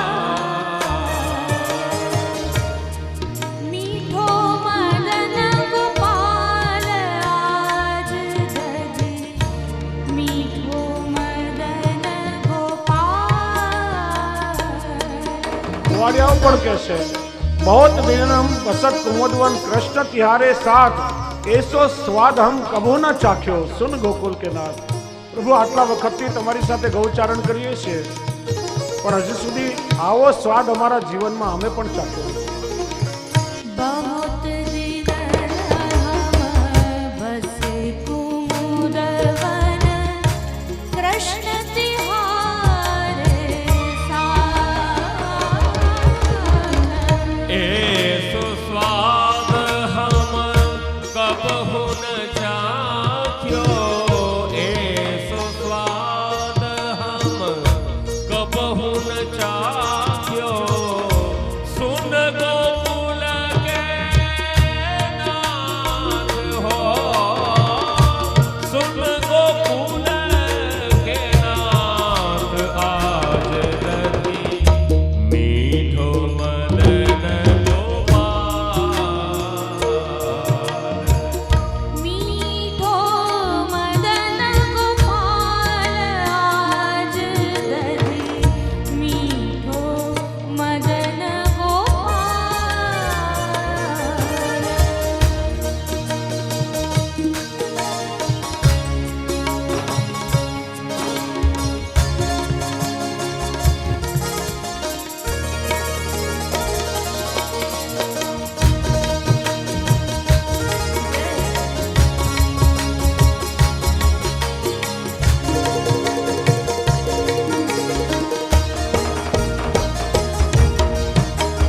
आपुन हसत हसावत ग्वालन, मानस लीला रूप। આપો હસત હસાવત ગ્વાલન માનસ લીલા રૂપ। પ્રભુની હાસ્ય લીલા છે। હસિતમ મધુરમ, પ્રભુ પોતે હસી રહ્યા છે, આનંદ કરી રહ્યા છે, અને ગ્વાલ બાલોને પણ આનંદ કરાવી રહ્યા છે। કે છે માનસ લીલા રૂપ, સામાન્ય લૌકિક માનવી કરે એ રીતે પ્રભુ આ સુંદર લીલા કરી રહ્યા છે।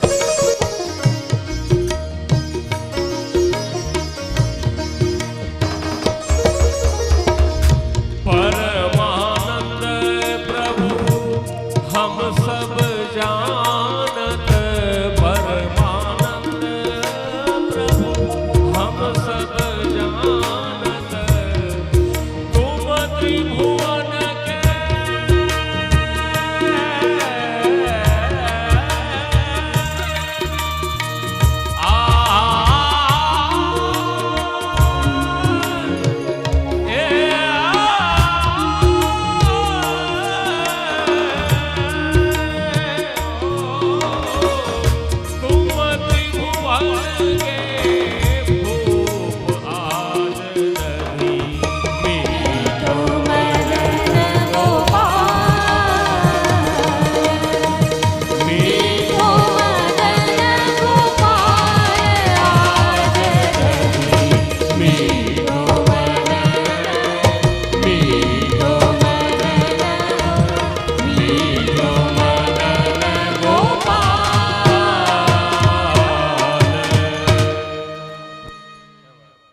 બ્રહ્માજીએ જ્યારે લીલાના દર્શન કર્યા, પેલા તો બ્રહ્માજીએ વિચાર્યું કે આ ગોવાળિયાઓ કેટલા ભાગ્યશાળી છે કે સ્વયં પ્રભુનું અધરામૃત તેમને મળી રહ્યું છે. વિચાર્યું કે હમણાં જળાશયમાં આ બધા ગોવાળિયાઓ પોતાના હાથ ખાસા કરવા માટે આવશે અને વખતે એમના હાથમાં લાગેલી પ્રભુની અધરામૃતની કણિકાઓ જલમાં મળશે. વિચારી બ્રહ્માજી માછલાનું રૂપ લઈ અને જળાશયમાં રાહ જોવા લાગ્યા. ભગવાન સમજી ગયા ભગવાન અંતર્યામી છે, અધિકાર વગર પ્રભુના અધરામૃતની પ્રાપ્તિ ન થાય. ભગવાને તે દિવસે ગોવાળિયાઓને કહ્યું કે જલ અને રજ બંને સરખા કહેવાય. આજે કોઈએ જલમાં હાથ નથી ધોવાના, રજમાં હાથ કાસા કરીને ઉપરનાથી પોછી લો. બ્રહ્માજી પણ અધરામૃતની રાહ જોતા બેસી રહ્યા, પણ પ્રભુનું અધરામૃત બ્રહ્માજીને પ્રાપ્ત ન થયું. જો વૈષ્ણવ, આપણે કેટલા ભાગ્યશાળી છીએ કે જે પ્રભુનું અધરામૃત બ્રહ્માદિક દેવતાઓને દુર્લભ છે, શ્રી મહાપ્રભુજીની કૃપાથી આપણા ઘરમાં બેઠા રોજ આપણને પ્રાપ્ત થઈ રહ્યું છે. આપણે કેટલા ભાગ્યશાળી છીએ કે જે પ્રભુની લીલાઓનું સુખ ખાલી 11 વર્ષ અને 52 દિવસ નંદરાયજી યશોદાજીના વ્રજ ભક્તોને મળ્યું, એ જીવનભર આપણને આપણા ઘરમાં બિરાજીને પ્રભુ આપી રહ્યા છે. આવું ભાગ્ય બીજું કોનું હોય? અને છતાં પણ એ પ્રભુની સેવાથી જો આપણે વંચિત રહી જઈએ તો એનાથી મોટું દુર્ભાગ્ય કયું કહેવાય? શ્રી વલ્લભની કૃપાથી વ્રજ ભક્તોને જે સુખ ખાલી 11 વર્ષ 52 દિવસ મળ્યું, આપણા ઘરમાં નિત્ય બિરાજીને પ્રભુ આપણને આપી રહ્યા છે. બ્રહ્માજીને પણ પ્રભુનું અધરામૃત નથી મળ્યું, પણ પાછો બ્રહ્માજીએ વિચાર કર્યો. પ્રભુને જ્યારે પેલા મધુમંગલનું જૂઠણ દહીં ખાતા જોયા ને, ત્યારે વિચાર થયો આનામાં જરા પણ આચાર વિચાર લાગતા નથી. ગોવાળિયાનું જૂઠણ ખાય છે, શું ખરેખર આ ભગવાન છે? પરીક્ષા કરવા માટે ગોપ બાળકો અને વાછરડાઓનું બ્રહ્માજી હરણ કર્યું. ભગવાને એટલે જ પોતાની આત્મસૃષ્ટિ પ્રગટ કરી, એટલા સ્વરૂપ ઠાકોરજીએ પોતે લીધા. 1 વર્ષ સુધી બ્રહ્માજી આ ગોપ બાળકોને વાછરડાને પોતાની પાસે રાખ્યા. વિચાર્યું કે વ્રજમાં જઈને જોવું તો ખરા શું થાય છે, પણ એ આવીને જોયું તો જેટલા વાછરડાને ગોપ બાળકોનું હરણ કરીને લઈ ગયા હતા એ બધા તો ત્યાં વ્રજમાં હતા. અને રીતે બ્રહ્માજીના મદને પ્રભુએ દૂર કર્યો છે. બ્રહ્માજી સ્તુતિ કરી છે, અહો ભાગ્યમ નંદ ગોપ વ્રજૌકસામ યન મિત્રમ પરમાનંદમ પૂર્ણ બ્રહ્મ સનાતનમ. નંદરાયજીના વ્રજમાં વસવા વાળા ગોવાળિયાઓનું કેટલું ભાગ્ય છે કે પરબ્રહ્મ પૂર્ણ પુરુષોત્તમ ભગવાન સ્વયં એમના મિત્ર બનીને પધાર્યા છે. આ લીલા કરવાનું કારણ શ્રી મહાપ્રભુજી બતાવે છે. પહેલા તો એવું થતું કે પ્રભુના દર્શન કરવા માટે નંદાલયમાં ગોપીઓની ભીડ લાગી જતી. મૈયા પ્રભુને ખેલાવે તો પ્રભુના દર્શન કરવા ગોપીઓ નંદાલયમાં આવે, વિચાર કરે કે પ્રભુનું આ વાત્સલ્યનું સુખ અમને ક્યારે મળશે, અમારા ખોળામાં પ્રભુને અમે ક્યારે ખેલાવશું. મૈયા સ્તનપાન કરાવે ત્યારે ગાયો વિચારે અમારું દૂધ ઠાકોરજી ક્યારે અરોગશે. પ્રભુ કહે છે હું તો આવ્યો છું બધાના મનોરથો પૂર્ણ કરવા માટે, પણ આ બધાના મનોરથો જો જુદા જુદા પૂર્ણ કરું તો એના માટે મારે કેટલાય જન્મ લેવા પડે, અને મારે તો આ જન્મમાં જ બધાના મનોરથ પૂર્ણ કરવા છે. એટલા માટે બાળકો અને વાછરડાઓનું હરણ કરીને બ્રહ્માજી લઈ ગયા. એટલા સ્વરૂપ ઠાકોરજી પોતાના પ્રગટ કર્યા. હવે પેલી ગોપી પોતાના બાળકને ઘરમાં રમાડે તો એવું લાગે કે માનો ઠાકોરજીને ખેલાવી રહી છે. વાછરડું ગાયનું દૂધ પીએ તો ગાયને લાગે કે માનો સ્વયં ઠાકોરજી એનું દૂધ આરોગી રહ્યા છે. એ રીતે આટલા સ્વરૂપ ધારણ કરીને ઠાકોરજી બધાના મનોરથોને પૂર્ણ કર્યા છે. તે રીતે પ્રભુ વત્સપાલ બન્યા, નાના નાના વાછરડાઓ ચરાવવા લાગ્યા. હવે ભગવાન 6 વર્ષના બન્યા છે, પ્રભુ હવે ગોપાલ થયા છે. 5 વર્ષ સુધી ભગવાને વાછરડા ચરાવ્યા, વત્સપાલ. હવે ભગવાન ગોપાલ થયા. મૈયા એક સુંદર કામળી કનૈયાને આપી, કેડમાં વાંસળી ખોસી, હાથમાં એક લકોટિયા લીધી, ને પ્રભુ હવે પ્રથમ ગૌચારણ કરવા માટે નીકળ્યા છે. મૈયાએ પોતે મુકુટ કાશીનો શિંગાર ઠાકોરજીને ધરાવ્યો. આજે કારતક સુદ આઠમ એટલે ગોપાષ્ટમીનો દિવસ છે. ગૌચારણ કરતા કરતા ભગવાને જુદા જુદા પક્ષીઓનો અવાજ કરી અને 10 પ્રકારના રસનો ગોવાળિયાઓને અનુભવ કરાવ્યો છે. એક દિવસ ગોવાળિયાઓ કનૈયાને વિનંતી કરે છે, અરે કનૈયા, આ કાળી નાગે યમુનાજીના જલને પ્રદૂષિત કર્યું છે. યમુનાજીનું જલ એ તો મારી આજીવિકાનું સાધન છે. આ કાળી નાગનું વિષ એટલું બધું ઝેરી છે કે એમાંથી જે વરાળ નીકળે, પક્ષીઓ યમુનાજીની ઉપરથી પસાર થાય તો એ પણ ચક્કર ખાઈને યમુનાજીમાં પડે એના મૃત્યુ થાય. અરે આસપાસની જમીનનું ઘાસ પણ ઝેરી થઈ ગયું. ગાયો એ ઘાસ ચરે તો ગાયોના મૃત્યુ થાય, જે કોઈ જલ પીએ એના મૃત્યુ થાય. કનૈયા કંઈક ઉપાય કર. પ્રભુ કહે છે કે કાલી નાગને યમુનાજીમાંથી બહાર ભગાડવા માટે મારે એની સાથે યુદ્ધ કરવું પડશે. દાઉ દાદા સાથે હોય તો નહીં થઈ શકે, કારણ કે શેષ નાગનું સ્વરૂપ અને કોઈ નાગ જાતિનો અનાદર દાઉ ભૈયાથી સહન નહીં થાય. એના માટે કંઈક યુક્તિ કરવી પડશે. ભગવાન પધાર્યા છે દાઉ ભૈયા અને ગોવાળો સાથે તાલવનમાં.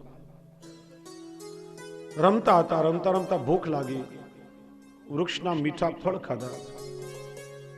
ત્યાં ગધેડો હતો, ધેનુકાસુર નામનો અસુર ગધેડાનું રૂપ લઈને આવ્યો હતો. મને કોઈક એક વિદ્વાને પ્રશ્ન કર્યો, ધેનુકા એટલે તો ગાય કહેવાય, અને પેલો અસુર તો ગધેડાનું રૂપ લઈને આવ્યો, તેનું નામ ધેનુકાસુર કેમ? ધેનુ જેમ ગાય કહેવાય એમ ધેનુ પશુ માટે પણ શબ્દ પ્રયોગ છે. ક એટલે હીન જાતિનો પશુ છે ગધેડો, એટલા માટે ધેનુકાસુર. અથવા તો ધેનુ એટલે ગાય, જે સાત્વિક વૃત્તિના જીવો છે, ગાય જેવા છે. સાત્વિક વૃત્તિના જીવો પ્રત્યે જેના મનમાં આસુરી ભાવ છે, એટલા માટે ધેનુકાસુર. ભગવાને બલરામજી પાસે ધેનુકાસુરને મરાવ્યો. ગોવાળિયાઓને શીખડાવ્યું કે જુઓ, ઘરે જઈને યશોદા મૈયા પાસે હું જે કંઈ કહું ને, તમારે ખાલી હાય હા કરવાની, બીજું કંઈ બોલશો નહીં. રાત્રે ભગવાન દાઉ ભૈયા ગોવાળિયાઓ સાથે વાળું કરવા માટે બિરાજ્યા. ભગવાન કહે, રે મૈયા, શું કહું, આજે તો દાઉ ભૈયાએ કમાલ કરી નાખી. દાઉ ભૈયા પ્રસન્ન થયા. હા કનૈયા, કહેતો ખરા કે મેં શું કમાલ કરી? અરે મૈયા, હું મારા ગોવાળિયાઓ બધા અમે તાલવનમાં રમવા માટે ગયા, અમે રમતા હતા ને દાઉ ભૈયાએ તો કમાલ કરી નાખી. કનૈયા કમાલ કરી નાખી કે છે, પણ મેં શું કર્યું એ તો કે મૈયા, હું મારા ગોવાળિયાઓ દાઉ ભૈયા બધા તાલવનમાં ગયા, અમે રમતા હતા. રમતા રમતા અમને ભૂખ લાગી, અમે વૃક્ષના મીઠા ફળ તોડવા લાગ્યા અને દાઉ ભૈયાએ તો કમાલ કરી નાખી. દાઉ ભૈયા અકળાયા, ક્યારનો કમાલ કરી નાખી એમ કે છે, પણ મેં શું કર્યું એ કહેતો નથી. અરે કનૈયા, કેને મેં શું કર્યું? કે મૈયા, હું મારા ગોવાળિયાઓ દાઉ ભૈયા બધા તાલવનમાં ગયા, અમે રમતા હતા. રમતા રમતા ભૂખ લાગી, વૃક્ષના મીઠા ફળ અમે ખાધા. ત્યાં એક નાનકડું ગધેડું આવ્યું ને દાઉ ભૈયાએ ગધેડાને મારી નાખ્યું. દાઉ ભૈયા ચડ્યા, શું કહ્યું? મેં ગધેડાને મારી નાખ્યું એમ? તે પેલા સરપોલિયાને માર્યો તો મેં કહ્યું કે તે અઘાસુરને માર્યો. તે પેલા બગલાને માર્યો તો મેં કહ્યું તે બકાસુરને માર્યો. અને મેં ધેનુકાસુરને માર્યો, અને તું કહેશે મેં ગધેડાને માર્યો. જા, જે મારે તારી સાથે ખેલવા માટે નથી આવવું. ભગવાન કે આપણું કામ થઈ ગયું. દાઉ ભૈયા જે ના આવ્યા, અને ભગવાન ગોવાળિયાઓ સાથે યમુનાજીના કિનારે આવ્યા. ગેડી દડાની રમત માંડી છે. એવી શરત નક્કી થઈ કે જે દડાને દૂર મારે એને દડો લેવા માટે જવું પડે. આજની જેમ ક્રિકેટમાં પેલા ફિલ્ડરો ફિલ્ડિંગ ભરે એવું નહીં હતું. જે દડાને ફટકારે એને લેવા જવું પડે. ભગવાનનો દાવ આવ્યો ને ભગવાને દડાને એવો જોરથી ફટકાર્યો કે દડો જઈને સીધો યમુનાજીમાં. ગોવાળિયાઓ કે કનૈયા, તે દડાને માર્યો, હવે તારે જ લેવા જવું પડશે, આપણી વચ્ચે નક્કી થયું છે. ત્યાં તો ભગવાન દોડીને કદમના વૃક્ષ પર ચડ્યા અને સીધો યમુનાજીમાં ઠેકડો માર્યો. ગોવાળે કહ્યું, અરે કનૈયા, રેવા દે, નવો દડો લઈ આવશું. પણ પ્રભુ તો યમુનાજીમાં કૂદી પડ્યા. માએ જ્યારે સાંભળ્યું મારો લાલો યમુનાજીમાં કૂદી પડ્યો, માં બેચેન થઈ ગઈ. દોડતી હવે અરે કોઈ મારા લાલાને બચાવો, આમાં તો ઝેરી પેલો કાલી નાગ રહેશે.